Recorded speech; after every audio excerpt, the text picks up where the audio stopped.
yang baik, di mana harga kita bisa turunkan, dan ada keyakinan bahwa demand-nya itu naik. Nah, apakah biaya yang dikeluarkan atau harga yang lebih murah itu jauh lebih menguntungkan ke perusahaan dibanding dengan yang sama, kalau nggak salah $40 ya. Oke. Saya ingin Bapak-Bapak menggunakan Excel-nya ya. Oke. Bagaimana ini? Silahkan. Sebelum kita masuk ke procurement.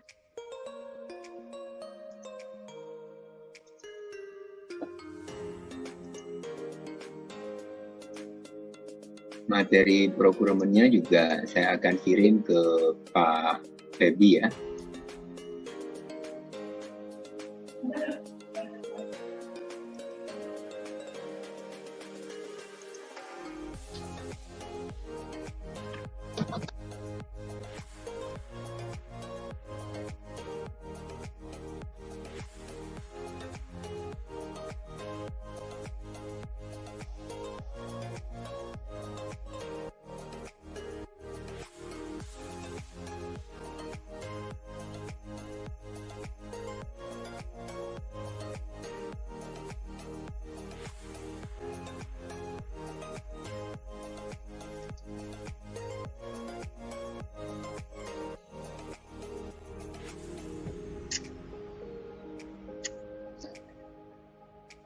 Ya.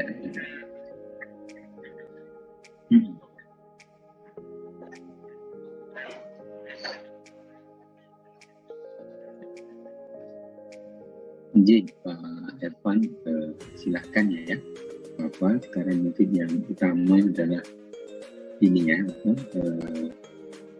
kelompok yang ada mungkin jadinya tidak lengkap ya, karena ada teman yang tidak masuk di depan ya. Oke. Apakah sudah ada sudah dibuat ya atau tidak ya? Mungkin itu ya. Ada rekan-rekan yang sudah buat. Kalau sudah buat, mungkin kita saling share begitu, saling diskusi. Kalau tidak, saya akan lanjutkan dengan materi baru, yaitu procurement. Materinya sudah saya kirim ke Pak Febi. Ya.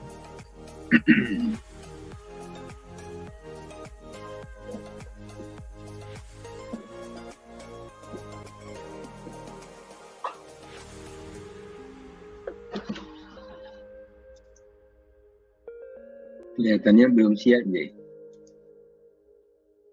Belum ya. Nah, begitu saya masuk ke procurement ya.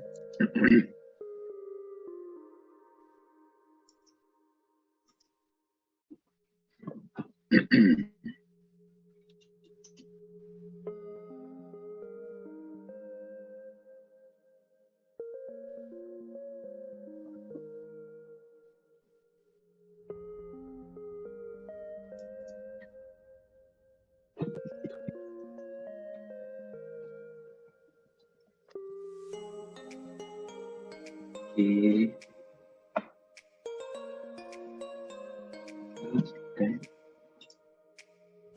Ya, kita mulai ya. Siap. Ya, Bapak dosen. Ke depan, Jen. Ya, tidak perlu beberapa hal yang mungkin nanti kita diskusikan selanjutnya ya. Jadi materi berikutnya adalah mengenai procurement. Yaitu procurement itu kalau ada yang menyatakan purchasing ya, dalam bahasa Inggrisnya procurement, purchasing, dalam bahasa Indonesianya pengadaan ya. Saya harap nanti Bapak-bapak bisa memahami secara konsepsi tujuan purchase itu apa sih, fungsinya seperti apa. Kalau kita lihat siklus di sistem ERP, Enterprise Resource Planning, seperti apa. Kemudian bagaimana purchasing dipengaruhi oleh tipologi dari organisasi. Organisasi militer berbeda dengan organisasi industri makanan, berbeda dengan organisasi retail, berbeda dengan organisasi yayasan, berbeda dengan organisasi masjid gitu ya. Kurang lebih seperti itu Pak. Sehingga tipologi kita harus paham tipologi dari organisasi kita. Kemudian yang ketiga, sering sekali orang agak rancu terutama. Apa sih bedanya procurement dengan purchasing? Ya, ini biasanya. Mungkin orang melihat term purchasing yang pertama ya. Berikutnya ada procurement. Ya, bedanya di mana ya? Biasanya bedanya itu di scope-nya Pak. Ya. Nanti kemudian yang kedua ada yang namanya supplier management. Oke.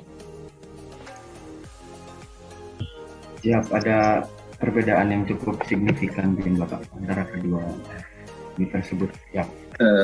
Saya kira nanti skupnya aja Pak, sama-sama proses untuk melakukan bahasa Indonesianya kan pengadaan ya.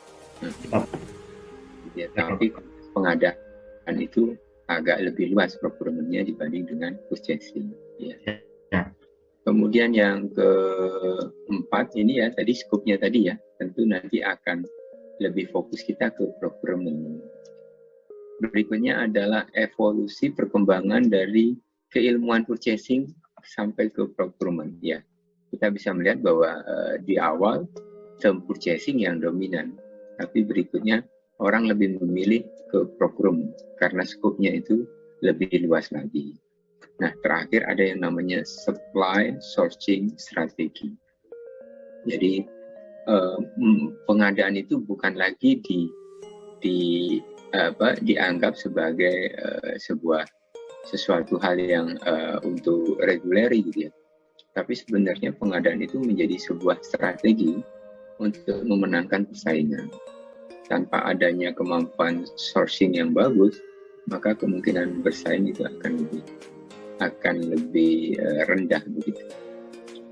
Kita bisa lihat sebenarnya dari sisi militer itu adalah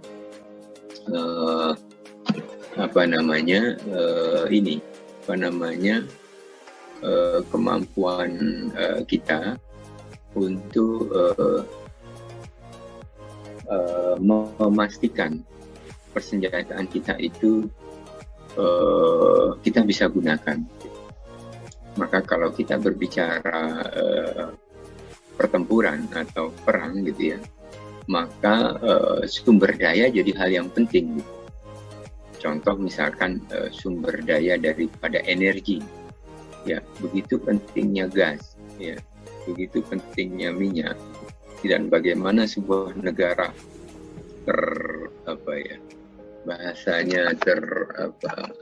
terkooptasi lah dalam tanda kutip, tergantung ya dengan energi negara lain, maka itu akan secara pertahanan itu akan lemah gitu.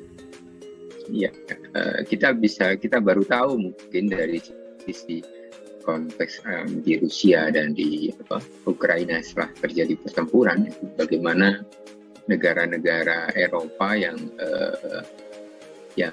berada di pihak NATO begitu ya, ternyata agak susah untuk bisa lepas gitu ya. Karena apa? Karena ketergantungan mereka terhadap gas dan minyak yang tinggi dari Rusia begitu. Jadi jalur-jalur gas itu ternyata dihasilkan oleh Rusia gitu. Sehingga kalau ikut perang kan terstop ya gasnya. Negara kita beruntung ya, masih panas dan dingin gitu ya, hujan gitu ya, paling kita basah kuyup. Tapi kalau negara yang 4 musim, di mana ketika musim ini tumbuh adalah musim salju, waduh, gas itu sangat dominan Pak. Saya aja baru seminggu di Inggris dan itu dianggap sebagai bukan musim dingin gitu ya, bukan musim salju. Masya Allah, sudah tidak kuat gitu Pak ya. Jadi bisa dibayangkan kalau saya melihat itu gimana ya kalau seandainya ada salju di depan begitu ya. Jadi subuhan itu baru turun ke bawah, baru berapa menit sudah lari, udah balik lagi karena kedinginan. Itu yang saya kira Mungkin seperti itulah kondisi yang ada. Jadi sebenarnya kita beruntung ya Pak. Dengan konteks itu kita tidak ada. Tujuan daripada purchasing ya, yaitu pertama memastikan barang dan jasa yang kita butuhkan itu terpenuhi, baik itu secara kuantiti maupun quality. Jadi seorang manajer purchasing yang bagus, mereka harus mempunyai istilahnya marketing intelligence yang canggih juga. Jadi konteks marketing intelligence ini, atau ada yang menyebut istilahnya purchasing intelligence ini, bukan lagi terfokus pada intelijen untuk pasar ya, tapi justru intelijen terhadap resource begitu. Ya negara-negara Eropa ya, termasuk Cina, kemudian Amerika, Eropa ya, itu sangat paham bahwa resource kita itu luar biasa. Kita bisa tahu bahwa bagaimana VOC adalah perusahaan yang terkaya sampai sekarang sejagat raya gitu ya. Tidak ada yang bisa mengalahkan sebuah perusahaan itu adalah VOC. Itu kalau kita perhatikan sumber dayanya, apa yang dia perdagangkan itu berasal dari kita. Rempah-rempah ya. Sekarang justru kita akan minyak bumi ya, minyak ya, batu bara, gas begitu. Nah, yang menarik kan justru kita mengimpor sekarang minyak begitu ya. Nah, ini yang perlu jadi perhatian ya, karena isu ketika BBM naik ini dari sekarang aja mungkin Pertalite kan tidak naik ya, karena itu jadi sumber ini ya. Tapi itu ketika tidak naik, sebenarnya kalau kita impor ke luar negeri ya, sebenarnya terjadi pembengkakan subsidi APBN ya, diperkirakan sekitar setengahnya ya, atau sekitar 200 sampai 300 triliun gitu. Bisa dibayangkan kalau 200-300 triliun itu nanti pembengkakannya itu nanti diambil kemana ya, mana yang nanti akan dikurangi gitu. Biasanya yang dikurangi ya pendidikan ya, umumnya karena pendidikan dianggap jangka panjang begitu dan lain sebagainya. Ini yang perlu kita perhatikan ya. Jadi required quantity dan quality. Nah, idenya kalau menurut saya, idenya Pak Dahlan Iskan itu luar biasa menurut saya ya. Dan itu bukan ide baru ya. Menurut saya itu bukan ide baru, dan kalau saya lihat ide itu sebenarnya kita bisa lihat daripada success story-nya, termasuk success story dari beberapa kota yang ada di Cina begitu. Jadi di kota di Cina ada sebuah policy dari negara yang menyatakan bahwa tahun 2020 misalkan ya, itu sudah tidak boleh lagi ada mobil yang berbahan bakar gas, berbahan bakar minyak gitu, karena memang Shanghai itu polusinya luar biasa gitu. Ini bukan berbicara polusi saja sebenarnya, tapi berbicara bagaimana kita mengoptimalkan energi yang ada. Ya, energi yang besar di kita kan batu bara, sehingga ketika batu bara itu menjadi listrik dan listrik itu bisa dipakai ke mobil listrik, maka konversinya kan bagus ya Pak ya. Batu bara terkonversi menjadi listrik dan listrik dipakai untuk mengganti BBM. Kalau minyak, kalau dia adalah pabrik, kalau dia adalah mobil kita adalah minyak, ya nggak bisa Pak. Itu ya. Itu yang menurut saya menarik. Kemudian yang kedua adalah good dan service itu adalah lowest total cost. Ya, kalau bisa kita mendapatkan barang dan jasa itu dengan biaya yang murah, sehingga kemampuan intelijen kita atau mencari sumber-sumber bahan baku yang murah itu menjadi penting ya. Yang menarik, negara asing melihat kita justru kita itu tidak berdaya karena sumber daya kita dieksplorasi gitu ya. Kita merasa bahwa kita nggak punya uang gitu ya. Tapi kalau menurut saya ada sebuah startup dari India itu dia tidak mau ada angel investor ya. Dia lakukan sendiri dan dia optimalkan apa yang ada. Jadi kalau dia dapat untung itu digulirkan, itu justru lebih bagus. Ya. Nah, kita itu tidak gitu ya. Jadi itu yang mungkin menyebabkan kita itu masih mahal barang yang mungkin sebenarnya kita bisa optimalkan lebih murah.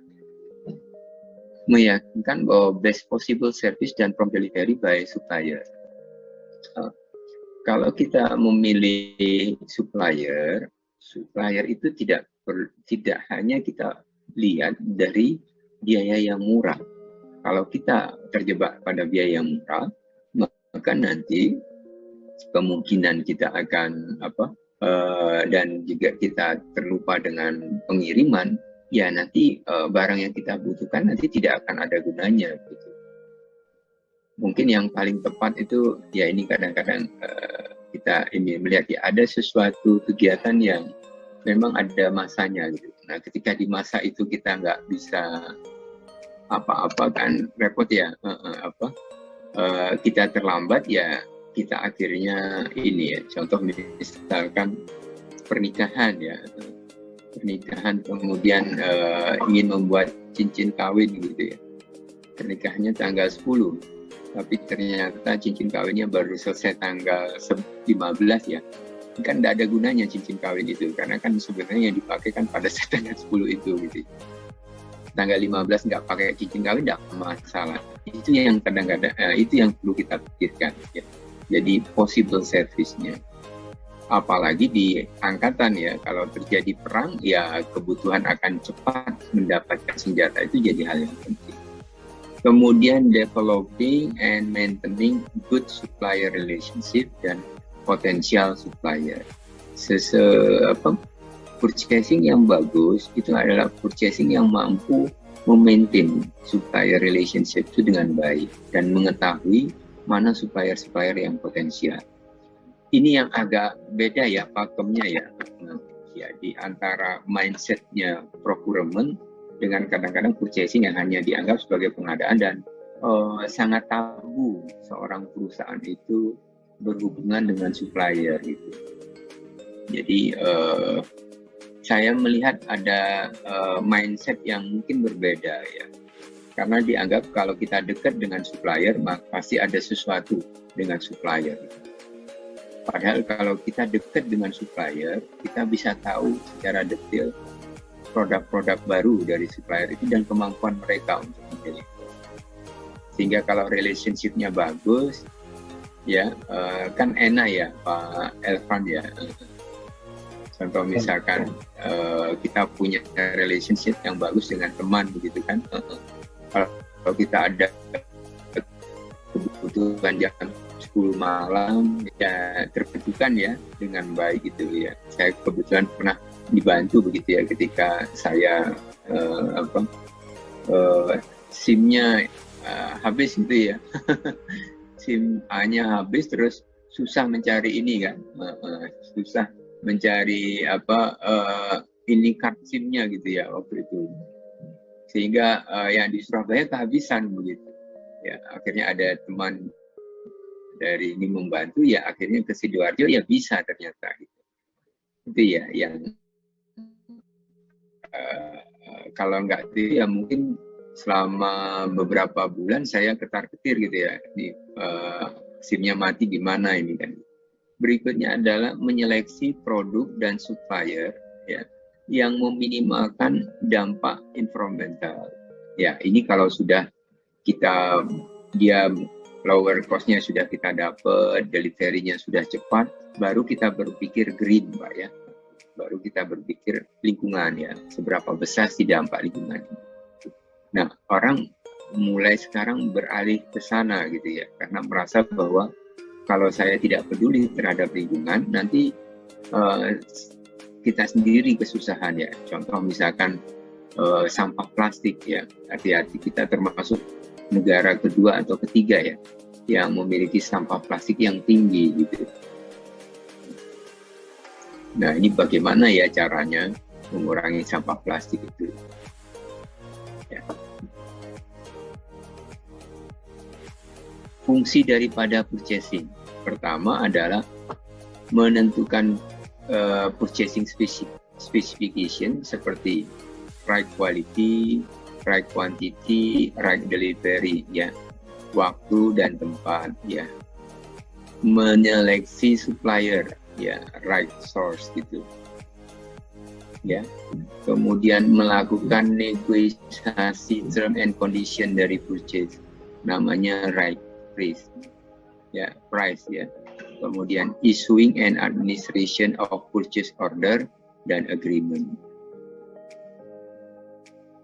Yang utama adalah ini ya, kuantitinya benar, kuantitinya benar, ya, right delivery-nya benar. Kalau di persenjataan, saya kira right quality ini hal yang penting ya Pak. Ya.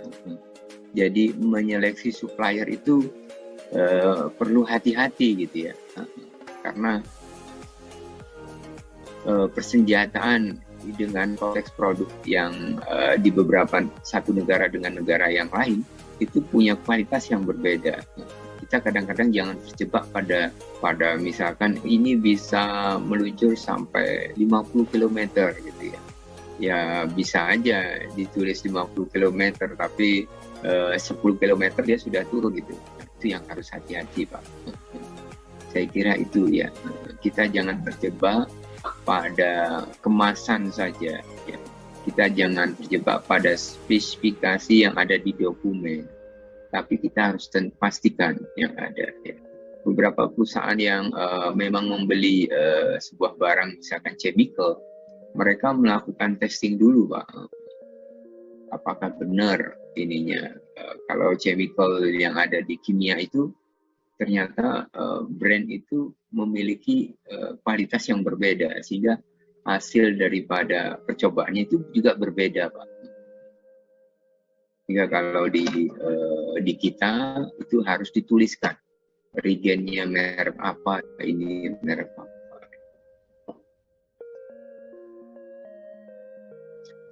Siklus daripada pembelian ya. Pertama, menerima dan menganalisa purchase requisition, menyeleksi supplier, menentukan right price ya. Kemudian issuing purchase order. Nah, mungkin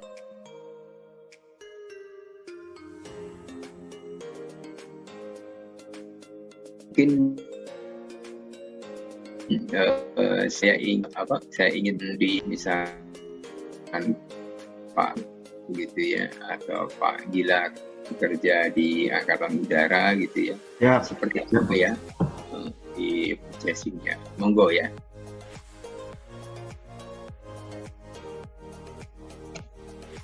Monggo bisa dikritikkan ya.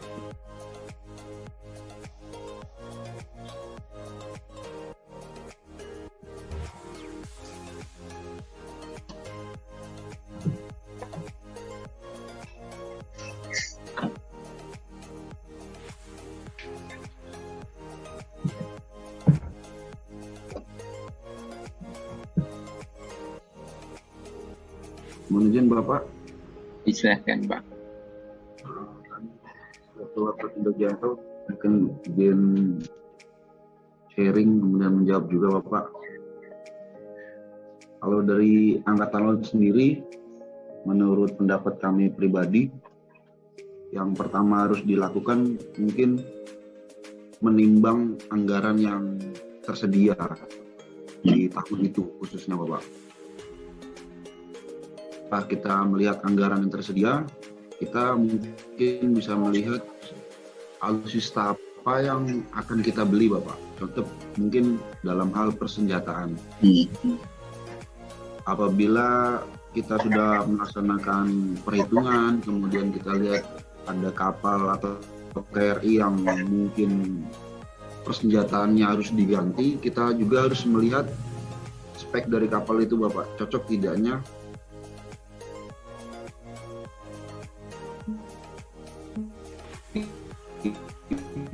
pasang senjata yang akan dibeli coba Pak. Fungsi pembelian sendiri di mana menyeleksi supplier, dari mana negara yang akan kita beli senjata tersebut, kemudian mungkin dari fungsi intelijen apakah ada kendala ataupun negara lain apakah sudah ada yang menggunakan, kemudian mungkin ada tim aju yang melaksanakan negosiasi pembelian. Setelah itu mungkin proses pembelian kemudian pemasangan Bapak. Mungkin sekian dari kami.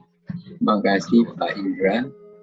Kalau di beberapa perusahaan itu ada yang namanya otoritasisasi Pak pembelian. Jadi otoritasisasi pembelian itu basisnya adalah jumlah daripada nilai pembeliannya.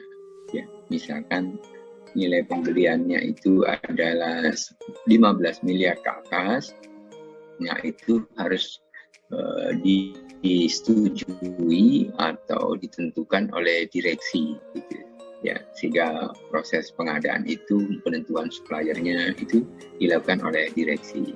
Kemudian di bawahnya misalkan ya 15 miliar sampai dengan 1 miliar itu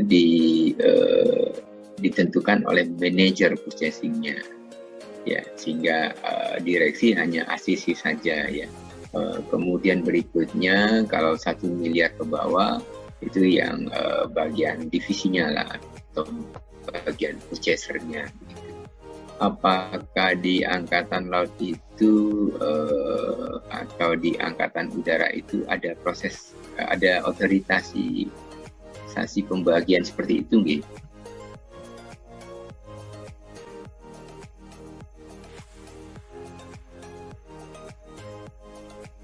Ya, mungkin Bapak share juga apa yang disampaikan oleh Kapten Indra barusan.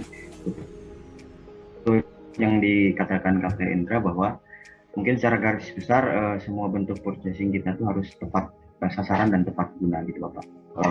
Bila mana kita ingin menambah atau melakukan repowering atau maksudnya menambah kekuatan dalam alutsista, kita perlu ada banyak referensi dari beberapa perusahaan yang mungkin bisa mendukung. Pertama itu, yang mendukung apa yang kita inginkan, maksud kami seperti demikian. Dengan berbagai rangkaian dari mulai lelang dan lain-lain, lelang tender dan lain-lain, mungkin akan berujung pada kontrak. Dan yang jelas, menurut kami yang harus digarisbawahi adalah tepat guna dan tepat sasaran itu saja. Ya, terkait dengan masalah otorisasi itu ada nggak ya? Misalkan contohnya ya, kalau membeli pesawat terbang gitu kan ya, itu kan tentu biayanya mahal ya Pak Dwi ya, bisa sampai 500 miliar ke atas lah begitu, satu gitu ya. Dan biasanya kalau membeli kan tidak satu ya, karena kalau membeli satu maka nanti orang memikirkan maintenance-nya ya. Jadi kalau beli mereknya itu berbeda-beda ya, satu misalkan F-16, satu MiG, satu yang lainnya begitu, maka pada saat maintenance ya itu ada 3 orang, ada 3 negara yang akan itu ya. Nah sekarang pertanyaannya, kalau misalkan sampai 500 miliar itu memang yang menentukan bukan Angkatan Laut, tetapi dari Kemenham gitu ya, misalkan. Apa seperti itu ya Pak ya?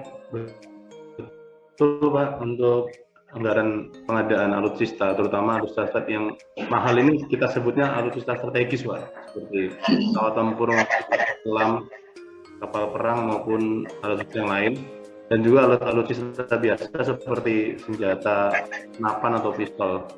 Jadi untuk segala alutsista semuanya bermuara atau autentifikasinya di Kemhan Pak, di mana Kemhan sendiri yang akan menentukan batasan jumlah harga yang berapa yang mampu kita beli ataupun jumlahnya berapa, harganya berapa itu dari Kemhan. Tetapi Kemhan sendiri memiliki OPSREC atau operational request dari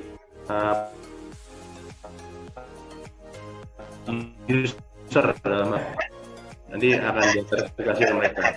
Namun untuk penggunaan operasional dan maintenance itu diserahkan ke Mabes Angkatan dalam ini sebagai operator.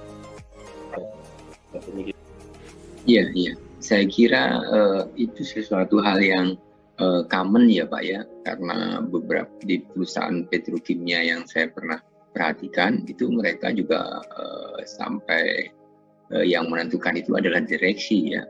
Misalkan bahan baku utama ya seperti fosfatro ya, kemudian kalau membeli itu ekspor impor gitu ya, kemudian dengan nilai jumlah yang besar karena membutuhkan kapal yang besar ya, 33.000 ton itu. Kalau 33.000 ton dikali 1 tonnya adalah 425 US dollar, itu kan sudah besar sekali Pak ya. Itu ya belasan juta dolar lah gitu.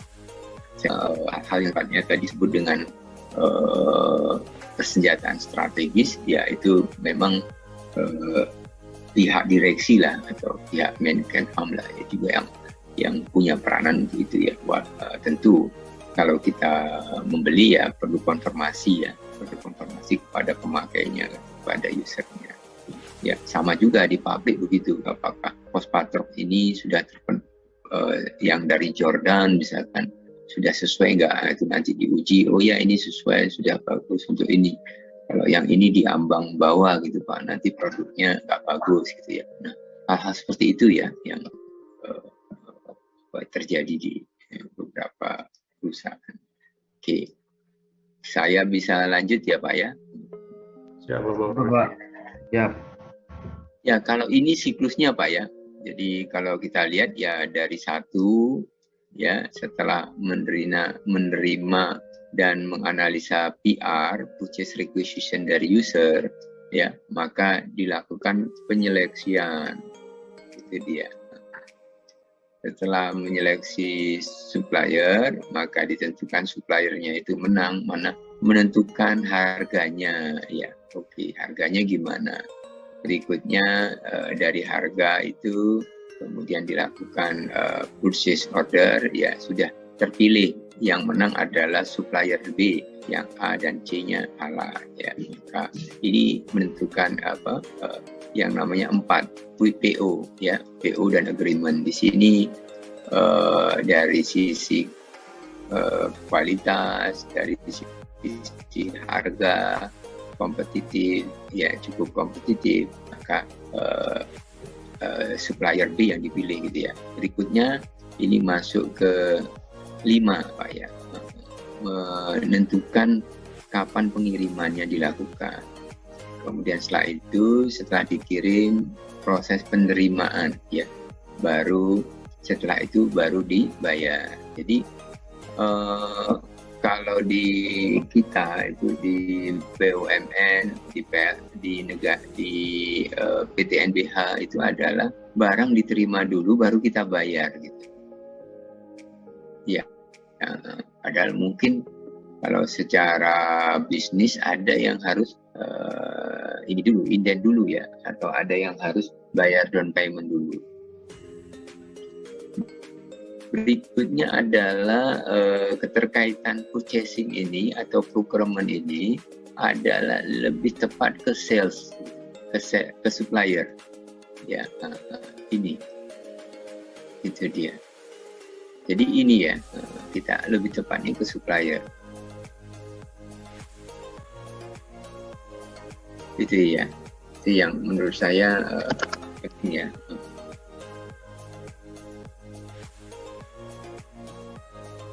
Oke. Berikutnya adalah proses pembelian. Kalau kita lihat dari sistem informasinya, pertama yang PR. Dan user itu sebenarnya bukan hanya warehouse. Warehouse ini akan menjadi user bila barang yang dia stok itu ternyata menipis di bawah safety stocknya. Misalkan safety stocknya 100, ternyata di bawah yang ada 25. Maka warehouse itu bisa mengklik PR untuk memberikan ke purchase. Karena sistem informasinya bagus, ya PR sendiri tahu memang benar stoknya itu 25. Gitu. Berikutnya, setelah purchase-nya meng-create dan menghasilkan PO, maka berikutnya akan dikirim sebenarnya ke supplier. Supplier nanti akan dikirim ke supplier, dikirim ke supplier. Supplier akan menerimanya dan mengirimkan bahan raw materialnya yang kita beli. Setelah dikirimkan, kemudian kita sudah menerima barangnya, maka kemudian dilakukan invoice oleh accounting dan pembayaran oleh accounting. Jadi di sini ada 3 player yang bermain ya, warehouse, purchase, warehouse, accounting.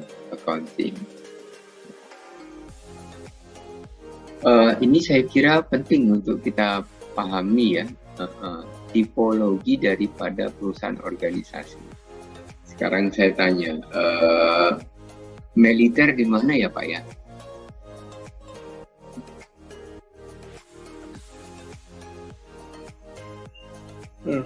Siap di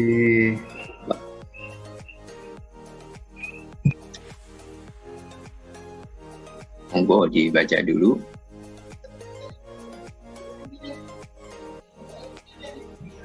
Di institution gitu. Institution, Bro. Di institution, ya. Mungkin ada yang lain lagi.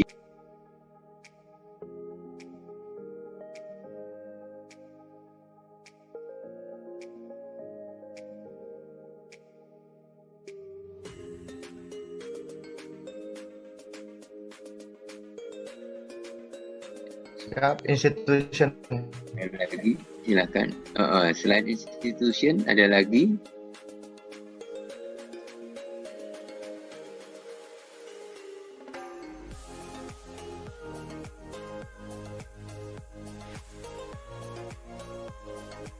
Dia sebenarnya government and public sector.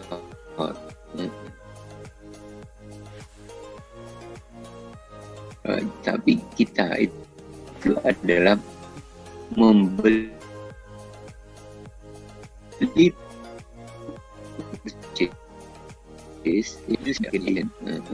itu dia.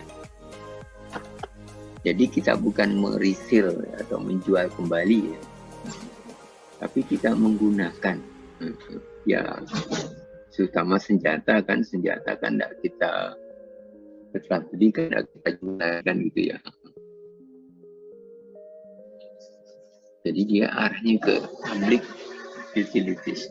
Dugaan saya militer itu di public utilities. Nah ini saya kira perlu penting ya, kita harus pahami ya.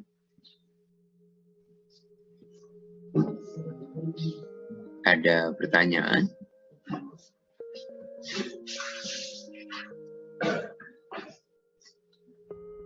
Iya. Oke, kalau tidak masuk ke bedanya ini Pak ya. Jadi beda antara procurement, supplier, dan purchasing. Saya ambil dari definisinya ya. Procurement itu adalah function business management. Jadi sebuah fungsi yang ada di pengelolaan bisnis ya, untuk meyakini identifikasinya ya, sumber dayanya, aksesnya, dan manajemennya itu diperoleh dari external resource ya, dan organisasi yang dibutuhkan ya, organisasi yang membutuhkan atau mungkin membutuhkan untuk memenuhi strategi objektif kita. Jadi kalau strategi objektifnya Angkatan Laut seperti apa ya Pak ya? Ada ya, saya tutup videonya ya, agak nge-lag ya. Untuk Ada. Angkatan Laut sendiri dalam proses penuhan alutsista itu MEF itu Pak, minimum essential force, jadi kebutuhan alutsista dengan wilayah negara.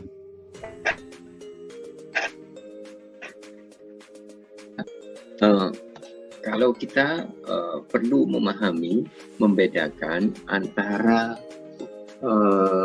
kondisi perang dan kondisi tidak perang, Pak William dan Pak Bilar ya.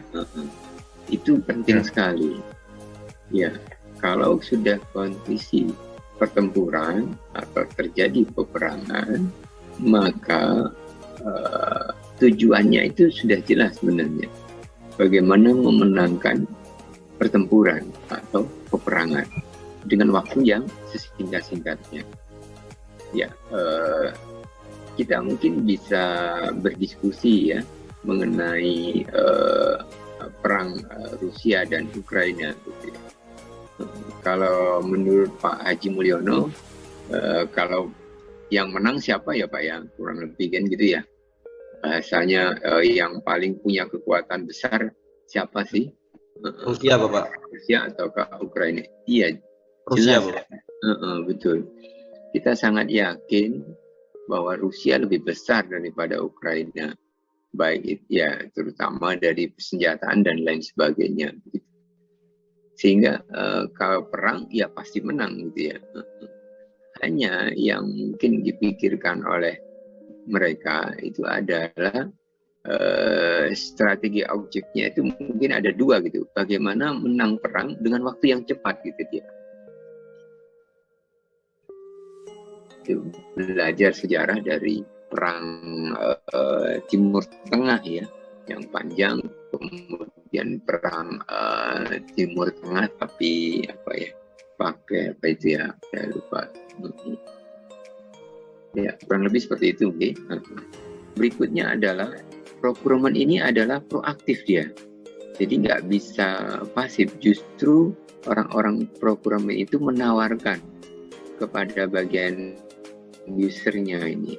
Ini loh, ono jenis puspaster baru.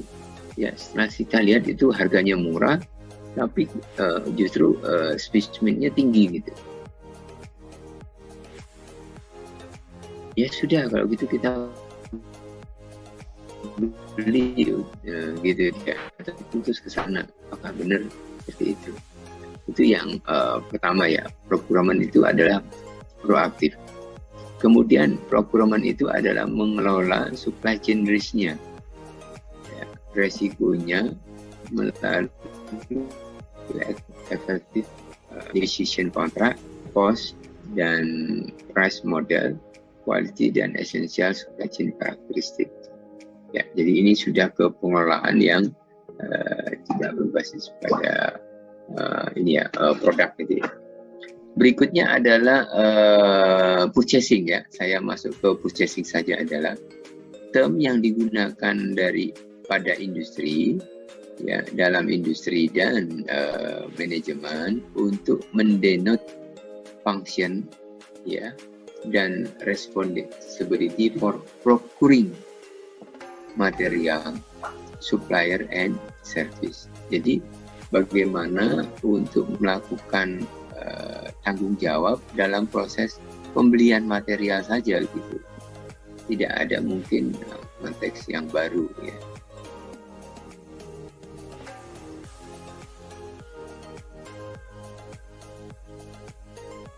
Ya, punyanya Donald Walters kayaknya ya. Ini adalah dia membedakan antara purchasing dengan procurement. Jadi ketika kita memilih ini ya sebagai main strategik untuk procurement itu adalah main strategik ya, aktivitas termasuk seperti ini, strategic bottleneck ya. Kalau purchasing adalah mainly traditional activity, ya, di dalamnya itu terdiri dari ini. Kalau kita lihat, ya scope procurement lebih besar ya Pak ya.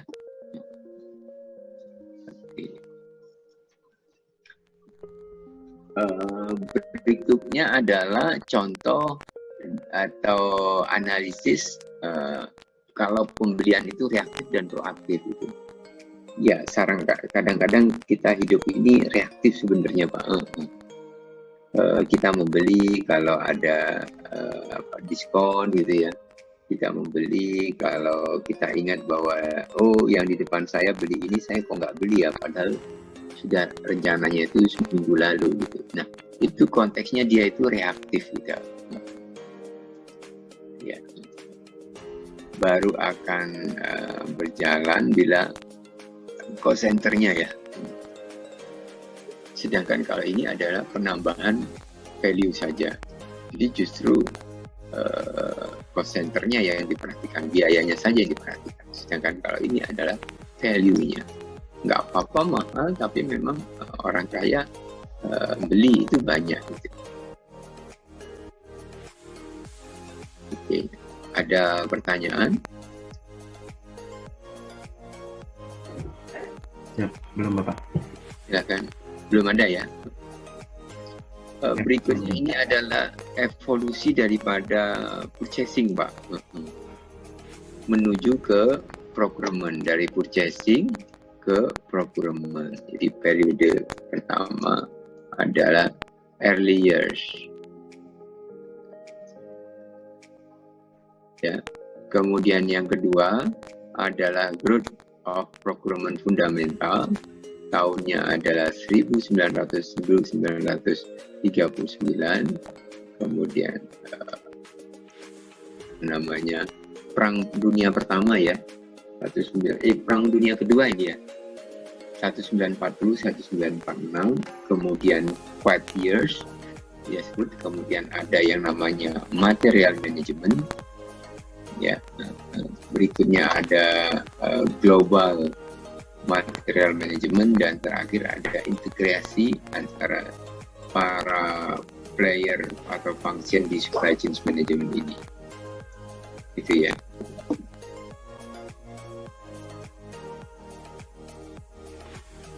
Nah, sekarang saya ingin Bapak membagi menjadi 3 kelompok ya Pak. Ya. Monggo bisa dibuatkan ini, nanti saya akan berikan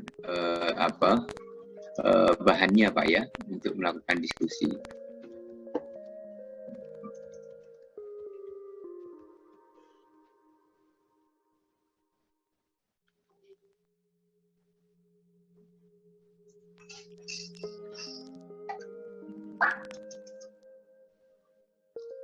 Ada yang ini gimana? Ya, ini adalah case yang menarik menurut saya. Ya, case bagaimana Coca-Cola, ya,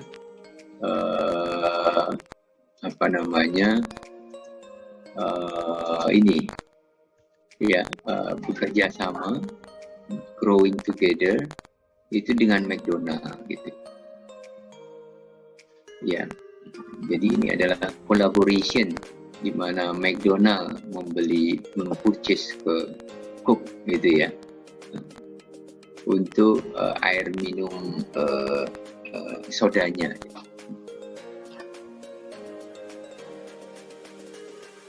Oke, karena di sini ada masalah ya, saya tidak bisa ngirim ya, maka saya kirim ke Pak Febi ya. Pak Febi, apakah siap ya?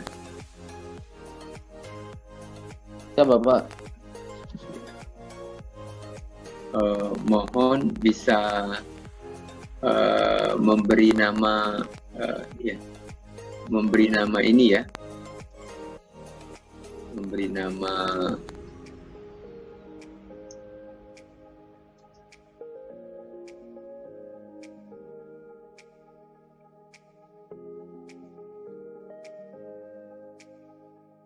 Iya, sudah Pak Febri, Cook McDonald gitu ya.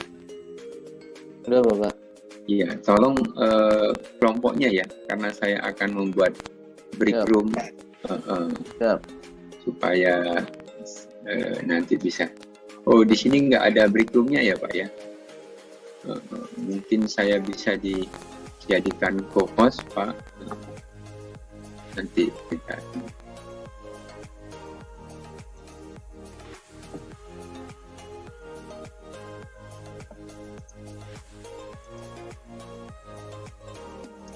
Pertanyaannya ada 3 ya Pak ya.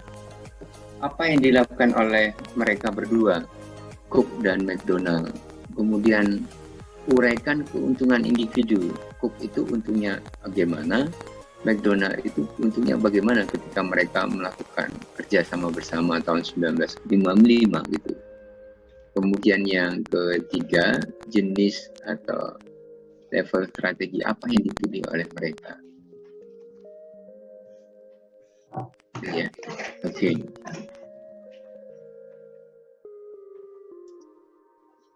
Silahkan nanti bapak-bapak berdiskusi menjawab 3 ini ya. Nanti saya akan nilai ya. Monggo. Tolong di screenshot ya ininya ya. Yang baca case study McDonald ini untuk pertanyaan pertama, kedua, dan ketiga.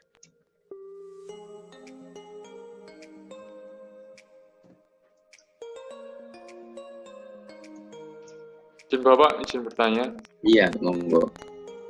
Untuk masing-masing kelompok ini menjawab tiga-tiganya atau cuma salah satu aja nih? Tiga-tiganya Pak, tiga-tiganya.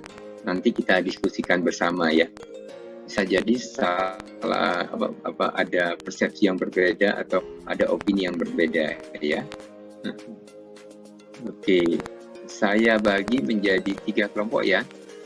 Ya. Ya, izin Bapak, terima kasih. Ya, sama Pak. Pak William di kelompok berapa Pak William? Siap, Penjen masih menunggu pembagian dari Kapten Oke. Prof. Siap. Oke, kalau gitu saya tunggu deh. Oke, makasih. Lagi Bapak.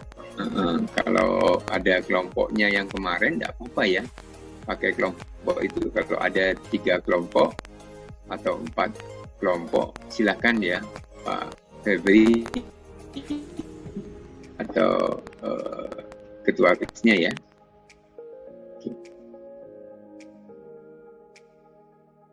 Untuk kelompok sudah kami bagi Bapak. Sesuai absen ya Pak.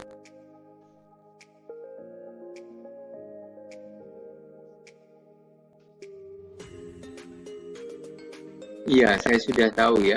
Tapi ini agak susah ini saya ini. Kalau absen 1 siapa ya? Kapten dulu, Penjen. Alangkah lebih bagusnya seperti ini, Pak Agung ya.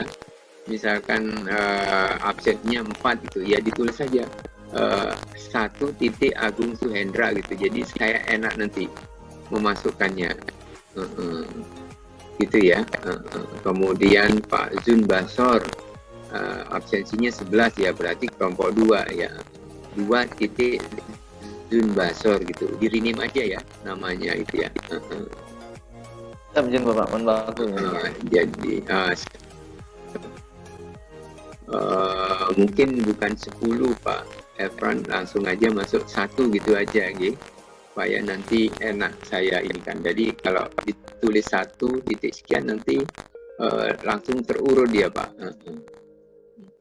Nah kayak Aji gitu ya, ini sudah 3 gitu ya.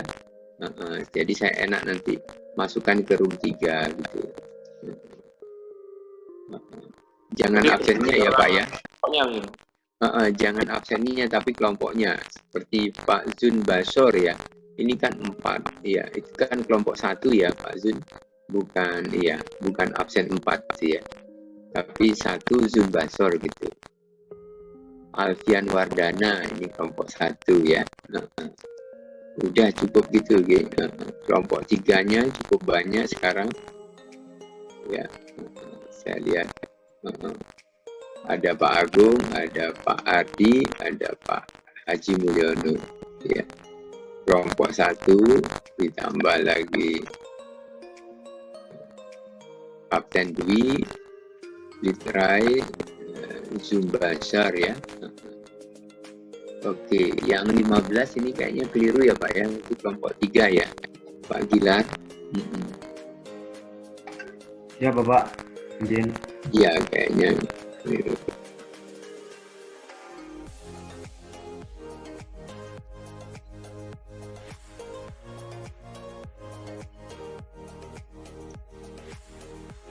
Kelompok 2-nya Pak. Iya. Kelompok 2-nya sudah, tapi kelompok 1-nya masih ya Pak Gilar masih 15 ya. Pak Jafar belum kelihatan, Pak Febri belum memberi.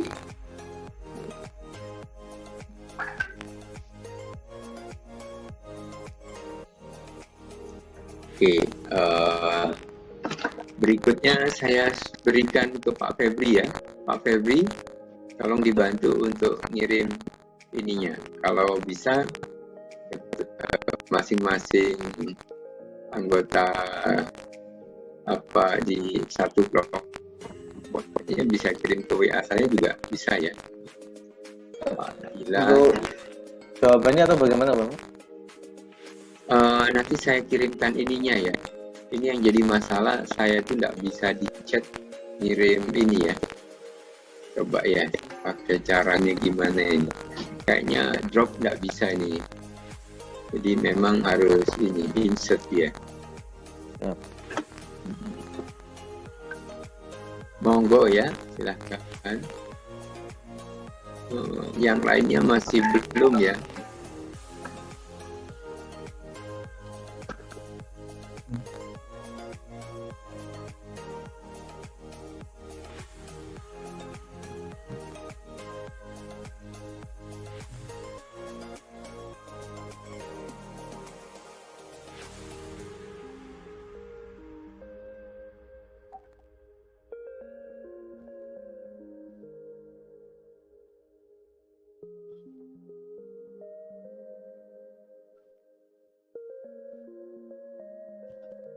Silahkan. Saya sudah berikan ke Pak ini ya. Oke, nanti sambil ini saya break room-nya akan buka ya. 1, 2, 3. Nanti yang belum Slide kedua ya. Iya. Mana di sini ada 2 pelaku atau ini adalah perusahaan McDonald dan PT Coke, di mana dari McDonald ada Recrock dan adalah Outlet. Yang mereka lakukan adalah melaksanakan kerjasama dalam supply chain restoran McDonald dengan menambahkan produk dari Coke yaitu Coca-Cola untuk menyuplai minuman cola di restoran McDonald, di mana keuntungan bagi masing-masing. McDonald dapat ekspansi restoran ini menggabungkan menunya dengan sistem bundle dengan Coca-Cola seperti hamburger maupun kentang yang include dengan minumannya Coca-Cola tersebut. Di mana untuk keuntungan bagi Coca-Cola atau Coke, dia dapat menjual produknya lebih banyak dan dengan jumlah yang lebih besar seiring dengan ekspansi produk dan restoran dari McDonald tersebut. Berikutnya, untuk jenis strategi dari masing yang digunakan adalah yang pertama menurut kami adalah strategi diversifikasi horizontal, di mana menambah produk atau jasa baru yang tidak terkait sebelumnya, seperti produknya McDonald dengan Coca-Cola sebelumnya tidak ada, disatukan untuk pelanggan dengan menambahkan menunya untuk menarik pelanggan untuk membeli. Berikutnya, untuk level strateginya adalah corporate level strategy, di mana menggabungkan 2 perusahaan yang berbeda untuk mencapai tujuan atau keuntungan bersama. Di mana terdapat strategi khususnya atau internal mereka, yaitu Coca-Cola sendiri mengirimkan produknya dengan can atau gentong atau tempat dari stainless yang menjamin kesegarannya, dan Coca-Cola sendiri tidak menjual produk ke tempat dengan harga yang lebih rendah daripada McDonald, meskipun harus kehilangan pangsa pasar oleh Pepsi. Demikian yang hasil diskusi kami, Bapak dosen, mohon izin, mohon arahan. Iya, terima kasih Pak Uun ya, jadi ya, betul ya. Maaf ini tidak terlihat tertutup dengan background-nya. Ya. Selanjutnya saya persilahkan kelompok 2 ya, nanti kita diskusikan bersama ya.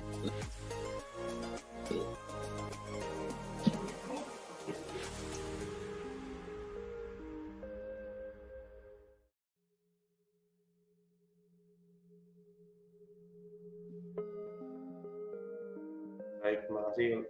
Izin untuk Retan bisa stop screen untuk yang kelompok lain.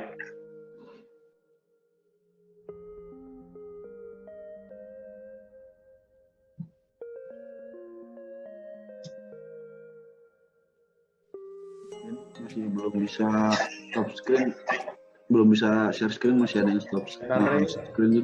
Mungkin ada yang stop share dulu, kelompok 1.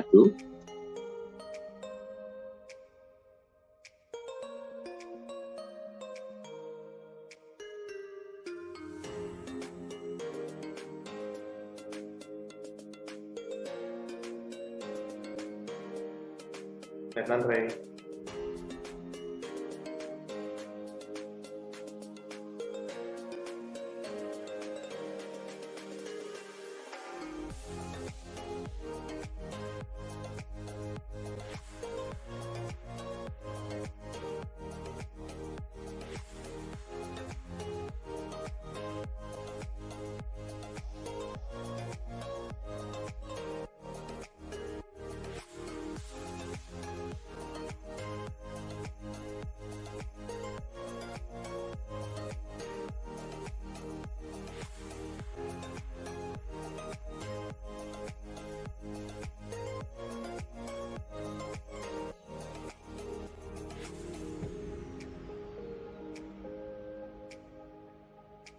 Silakan kelompok 2, mohon maaf.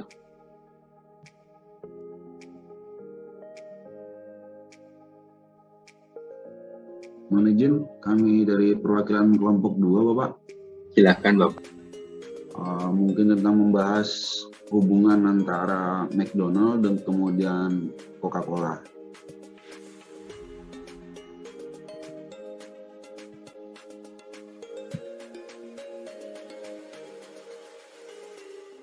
Pertanyaan pertama, apa yang dilakukan oleh mereka antara Coca-Cola dengan McD sendiri pada tahun 1995 mungkin atas nama Rycroft, seorang sales milkshake yang memiliki keinginan untuk memperluas McDonald di seluruh dunia. Kemudian dia menghubungi seorang pendiri ataupun pengelola Coca-Cola untuk menanyakan tentang penjualan sodanya. Dan kami baca sebuah artikel, ternyata Coca-Cola itu adalah salah satu produk minuman yang terbaik pada saat itu, Bapak. Kemudian dia menghubungi seorang eksekutif bernama Weddy Pratt yang menjalankan salah satu perusahaan Coca-Cola. Kemudian disitulah awal mula kerjasama antara McD dan Coca-Cola. Yang seperti kita ketahui, di mana ada McD, di situ ada Coca-Cola, termasuk dalam paketannya. Kemudian yang kedua, Coca-Cola dan McD melakukan kolaborasi dengan melakukan kerjasama penjualan makanan dan minuman cepat saji, di mana sebuah brand Coca-Cola ini mengirimkan produk terbaiknya dengan mengirimkan paket minumannya itu dalam bentuk besi baja ataupun sebuah tempat yang bertujuan untuk menjaga keawetan ataupun kesegaran dari minuman tersebut. Ketiga, kedua perusahaan tersebut menciptakan hubungan simbiosis secara tidak langsung yang saling menguntungkan baik untuk penjualan McD maupun Coca-Cola. Jadi secara tidak langsung Coca-Cola dan maupun McD itu meningkatkan penjualan, terutama untuk Coca-Cola.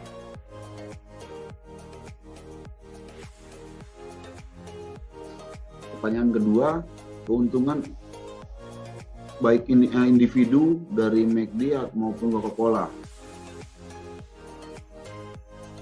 Dari McD sendiri, McD tidak perlu memproduksi minuman karena sudah mempunyai pemasok minuman tersendiri yang berkualitas, dalam hal ini Coca-Cola. Kemudian membuat iklan secara otomatis, di mana seorang manusia melihat Coca-Cola, kita akan melihat produk McD. Jadi secara tidak langsung sebuah pencucian otak, Bapak. Kemudian untuk Coca-Cola sendiri, keuntungannya itu meningkatkan penjualan. Nah, seperti kita ketahui, Coca-Cola tidak menjual minumannya itu hanya di McD, tapi juga di brand-brand lain seperti di Indomaret, Giant ataupun yang lain. Bahkan di kaki 5 pun Coca-Cola menjual minumannya. Tapi dengan bekerjasama dengan McD, otomatis meningkatkan penjualannya. Karena sebagian besar menu paket dalam McD terdapat paket minuman Coca-Cola. Keuntungan kedua dari produk dari Coca-Cola sendiri, brand Coca-Cola semakin melekat erat dengan McD. Dalam hal ini, apabila McD melaksanakan pengiklanan di televisi, di selebaran ataupun di koran, Coca-Cola kemungkinan besar tidak mengeluarkan biaya untuk iklan. Tapi ibaratnya ikut nimbrung, ikut melaksanakan iklan secara tidak langsung. Strategi apa yang dipilih mereka? Mungkin strateginya itu sesuai dengan gambar teman yang sempurna atau kawan yang sempurna antara McD dan Coca-Cola, di mana strategi aliansi sebuah McD menekankan tidak menjual minuman Coca-Cola di tempat lain dengan harga yang lebih murah. Strategi kedua itu strategi kualitas. Coca-Cola mengirimkan minumannya dengan kemasan baja seperti sebelumnya kami sampaikan untuk mempertahankan mutu maupun kesegarannya. Mungkin demikian dari kelompok 2, Bapak, presentasi yang dapat kami sampaikan. Terima kasih Pak Indra. Siap. Terima kasih Pak Indra dan kelompok 2. Lanjut ya untuk kelompok 3. Saya menyebut untuk kelompok 3, izin kami share screen, izin. Kami sebagai operator izin share screen, izin Bapak. Monggo, silakan. Bisa rasanya ya, sudah ada yang. Ya.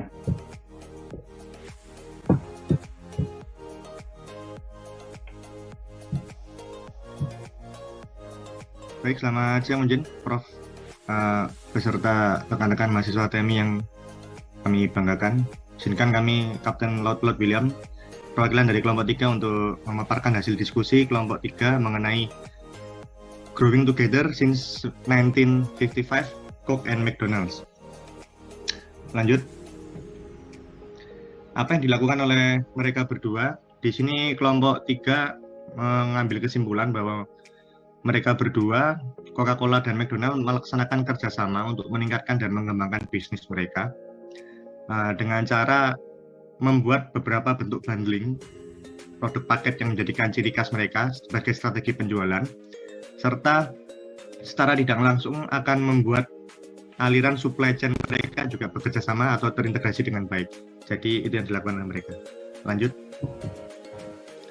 Kemudian untuk keuntungan individu bagi Coca-Cola serta McDonald.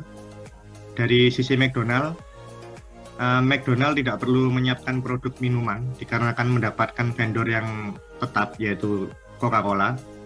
Sedangkan Coca-Cola dapat menaikkan kuantitas penjualan produknya melalui bundling yang ditawarkan oleh McDonald, di mana bundling itu sendiri merupakan saran dari eksekutif Coca-Cola kalau dilihat dari artikel tadi. sehingga secara tidak langsung akan menaikkan penjualan Coca-Cola karena membeli McDonald secara tidak langsung membeli Coca-Cola. Kemudian berikutnya, McDonald juga akan mendapatkan banyak varian minuman dari Coca-Cola yang seperti yang kita tahu bahwa sekarang kita bisa melihat ada Fanta, Sprite, dan minuman masih lain-lainnya di McDonald, itu salah satunya juga dari Coca-Cola. Kemudian untuk bagi Coca-Cola sendiri tidak perlu menyiapkan properti. Dalam hal ini maksudnya gerai McDonald selalu kita lihat tulisannya M. Jadi Coca-Cola tidak perlu menyiapkan properti untuk menjual produk minumannya atau meletakkan produknya untuk menawarkan kepada konsumen. Secara tidak langsung Coca-Cola ikut nimbrung di McDonald. Nah, dalam dua kategori keuntungan ini, secara umum keuntungan yang bisa didapat oleh mereka berdua bagi kelompok kami adalah Coca-Cola dan McD secara bersama-sama melaksanakan market expansion, Pak. Kemudian secara bersama-sama pula mereka melaksanakan product development, kemudian membuat strategic value untuk meningkatkan integrasi supply chain dari kedua perusahaan, sehingga dapat besar sampai sekarang. Hal itu tidak mungkin dilakukan seperti yang tertulis di artikel apabila mereka berdiri masing-masing. Lanjut. Level strategi atau jenis strategi yang dipilih untuk McDonald dan Coca-Cola bagi kelompok kami mengambil kesimpulan yaitu strategi korporasi, di mana kami mengambil strategi korporasi karena berada di level yang tertinggi dalam 3 tingkat strategi. Yang pertama ada strategi korporasi, strategi bisnis, dan strategi fungsional. Kalau kami melihat dari artikel serta sejarahnya mereka bertumbuh bersama, masing-masing Coca-Cola serta McDonald memilih strategi korporasi, di mana strategi korporasi merupakan strategi yang tertinggi yang mempengaruhi lini bisnis secara umum dan keseluruhan. Jadi baik Coca-Cola juga strategi korporasi dengan kerjasama dengan McDonald, bagi McDonald juga melaksanakan strategi korporasi dengan bekerjasama dengan Coca-Cola. Demikian penjelasan dari kelompok 3 mungkin Bapak Profesor. Terima kasih. Ya, terima kasih. Aplaus untuk kelompok 1, 2, dan 3 ya. Saya kira menarik ya diskusinya ya. Jadi mungkin yang perlu kita diskusikan bersama itu adalah beberapa hal yang menurut saya penting dan bisa menjadi pelajaran kita ya, terutama mungkin di Army begitu ya. Jadi apa ya yang mereka lakukan bersama ya, ada yang memberi bahasa yang cukup sederhana, ya bekerja sama gitu. Kalau dalam bahasa Inggrisnya ya partnership. Kemudian yang ketiga collaboration gitu ya. Yang keempat aliansi bisnis gitu. Jadi kalau di dalam militer aliansi bisnis itu ya seperti NATO gitu Pak. Kemudian Commonwealth country gitu ya. Jadi beberapa negara Commonwealth itu punya agreement ya, dan mereka punya kerekatan yang bagus gitu ya. Kalau yang di Commonwealth, jadi diibarat seperti mereka itu masyarakatnya sendiri gitu Pak. Contoh misalkan masalah di keimigrasian gitu. Jadi orang Malaysia ya lempeng aja Pak, nggak perlu ada semacam kita visa gitu ya. Dia masuk aja, dia sudah selama 6 bulan sudah bisa ya, termasuk kita ya. Kita itu dimasuk itu nggak perlu ada visa, tapi selama 1 bulan gitu ya, atau selama 1 minggu ya, selama berapa minggu ya.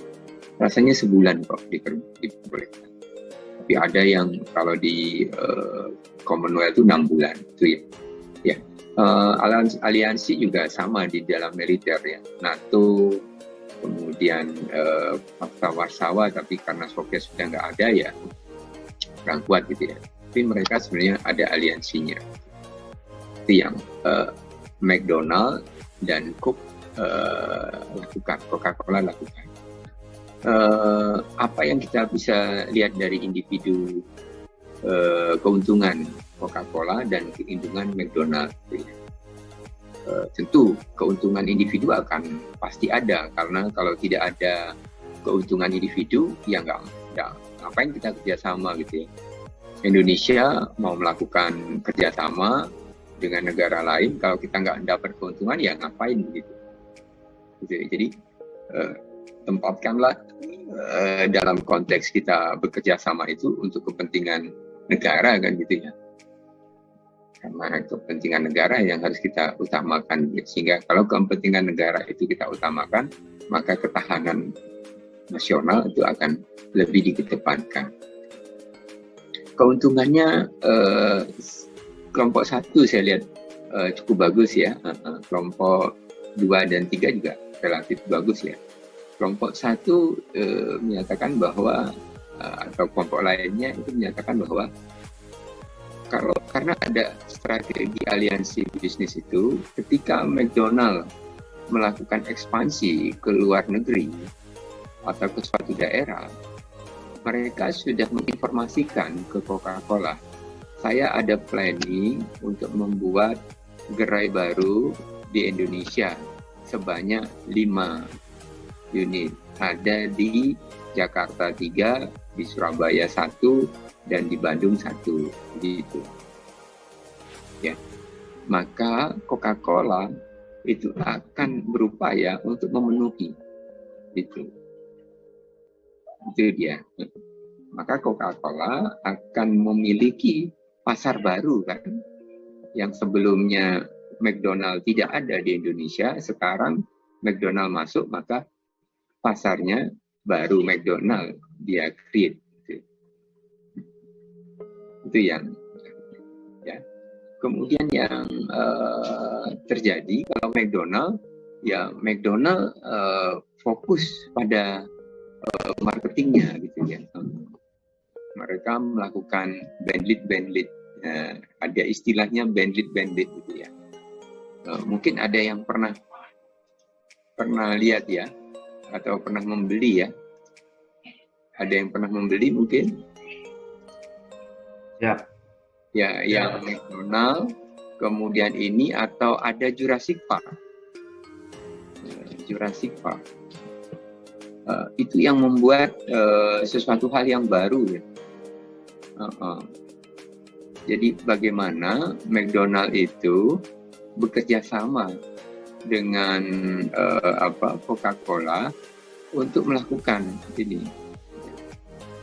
Kerjasama ini mungkin saya lihatkan ya. Stop. Ini dia. Mungkin kita juga, anak-anak kita ini.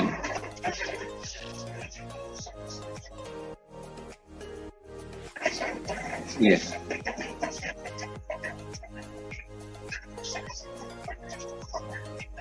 Iya, ini coba dilihat ya di sini. Iya.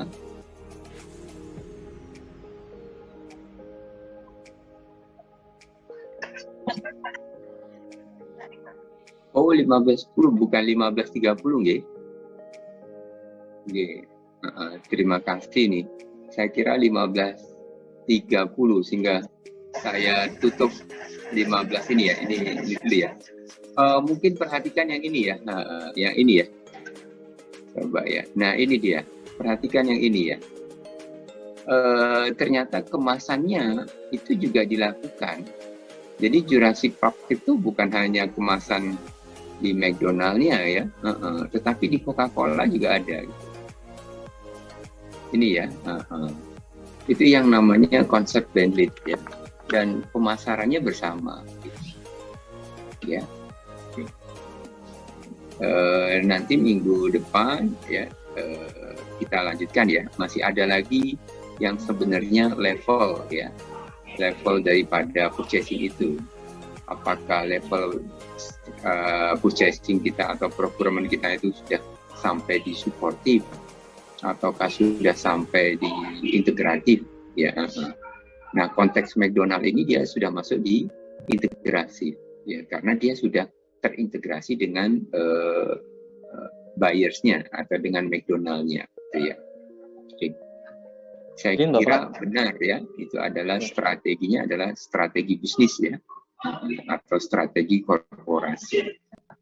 Izin Bapak menyampaikan, Jin, mohon maaf sebelumnya. Untuk minggu depan rencana kita sudah UTS, Bapak. Ya, karena sudah ada ini kan ya jadwalnya ya. Yap. Nanti kita akan berikan UTS ya di minggu keberapa itu ya? Tanggal berapa ya? Tanggal 28 ya? Ya betul Bapak. Minggu depan Ya. ya Pak. Minggu depan ya. Jadwalnya belum diinfokan oleh Mbak Rifa ya. Ya. Apa sudah keluar Pak Febri? Untuk yang resmi dari Prodi belum, Pak. Baru jadwal konsep aja. Oke. Ya nanti saya juga menunggu ya. Oke. Ya. Saya kira waktunya sudah berlebih, ada kesalahan ini ya, harusnya 15.10 ya. Oke. Kalau begitu saya akhiri, selamat sore ya. Assalamualaikum warahmatullahi wabarakatuh. Waalaikumsalam warahmatullahi wabarakatuh. Selamat sore.